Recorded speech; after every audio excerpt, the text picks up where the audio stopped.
मैं अपनी आखिरी रात एक कुंवारी युवती के साथ गुजारना चाहता हूँ। यही मेरी अंतिम इच्छा है। ये सुनकर सब हैरान रह गए। एक ऐसे बंदी कैदी को मौत की सजा सुनाई गई थी। जब उससे उसकी आखिरी ख्वाहिश पूछी गई तो उसने बेझिझक कहा। फिर एक बहादुर महिला अधिकारी जो खुद अविवाहित थी, उस कैदी की अजीब ख्वाहिश पूरी करने को तैयार हो गई। मगर उस रात ऐसा क्या हुआ कि पूरा जेल अफसरान उसकी चीखें सुनते रहे? ये जानने के लिए कहानी को पूरा सुने। मेरा नाम सुप्रिया वर्मा है और मैं एक अनुभवी इंस्पेक्टर हूँ। मेरे 40 साल अदालत, थाने और जेल के बीच गुजरे हैं। मगर यहाँ एक बंदी था जिसने मेरे दिल में अजीब कशमकश पैदा कर दी। बंदी का नाम था रेहान। उसकी उम्र सिर्फ 19 साल थी। उसकी आंखों में एक गहरी उदासी और रहस्यमय शांति थी। आज मुझे आदेश मिला कि 2 दिन बाद रेहान को फांसी दी जाएगी और मुझे उसकी अंतिम इच्छा पूछनी थी।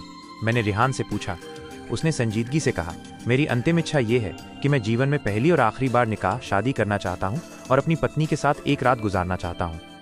पुलिस अधीक्षक एसपी ने समझाया, तुम्हें कल फांसी होगी। कौन लड़की तुमसे शादी करेगी? रेहान ने अटल होकर जवाब दिया, एसपी साहब, आप बस मस्जिद में ऐलान करवा दें कि रेहान हुसैन एक ऐसी औरत से शादी करना चाहता है जो उसकी दुल्हन बनने को सिर्फ 1 दिन के लिए तैयार हो। एसपी साहब ने सोचा कोई राजी नहीं होगा और इजाजत दे दी।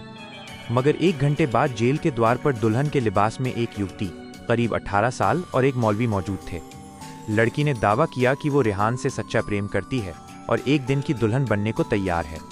रेहान और उस युवती का निकाह पढ़ा दिया गया। सेल के अंदर का राज। रेहान के वादे के अनुसार मैंने दुल्हन को उसके सेल में बंद कर दिया। रात के समय मुझे अंदर से हल्की फुसफुसाहट सुनाई दी। मैं निश्चिंत थी, मगर अचानक जेल के अंदर से एक दिल दहला देने वाली चीख गूंजी। मैं तुरंत सेल पर पहुंची। दुल्हन के लिबास वाली लड़की कांप रही थी और बोली, मुझे यहां से निकालो, मैं यहां नहीं रहना चाहती। मैंने दरवाजा खोला और वो लड़की बिना कुछ कहे तेजी से भाग गई। मैंने ताला लगाया और वापस चली गई। सुबह होते ही एसपी साहब मेरे दफ्तर में गुस्से में दाखिल हुए। उन्होंने पूछा, कैदी 917 कहाँ है? मैं भागकर सील पर पहुंची। अंदर झांका तो मेरे होश उड़ गए। अंदर एक आदमी मर्दाना कपड़ों में बेसुध पड़ा था। ये तो वही लड़की थी जो कल रात दुल्हन बनकर आई थी। एसपी साहब भी आए और दहाड़े, रेहान कहाँ है? यह सब तुम्हारी गलती है। फरार कैदी और सच्ची कहानी। हमें धोखा दिया गया था। रेहान दुल्हन के कपड़ों में जेल से फरार हो चुका था। वो लड़की जिसका नाम नाजिया था शांत बैठी थी।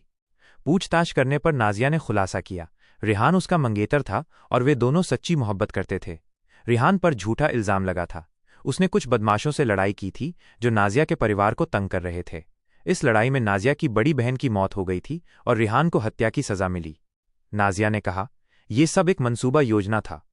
रेहान जेल से भागकर एक नामचीन वकील से मिलने गया था जिसकी जान रेहान ने पहले बचाई थी। ये वकील अब एहसान चुकाने को तैयार था। इंसाफ की जीत। रेहान को ढूंढने की जगह हमने नाजिया की कहानी पर विश्वास किया। वकील ने अदालत में केस लड़ा और नए सबूतों के साथ ये साबित हो गया कि रेहान बेगुनाह था। उसे बाइज्जत बरी कर दिया गया। रेहान की मां की उम्मीद सच साबित हुई।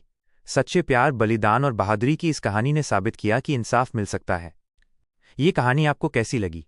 क्या आपको लगता है कि रेहान के साथ इंसाफ हुआ?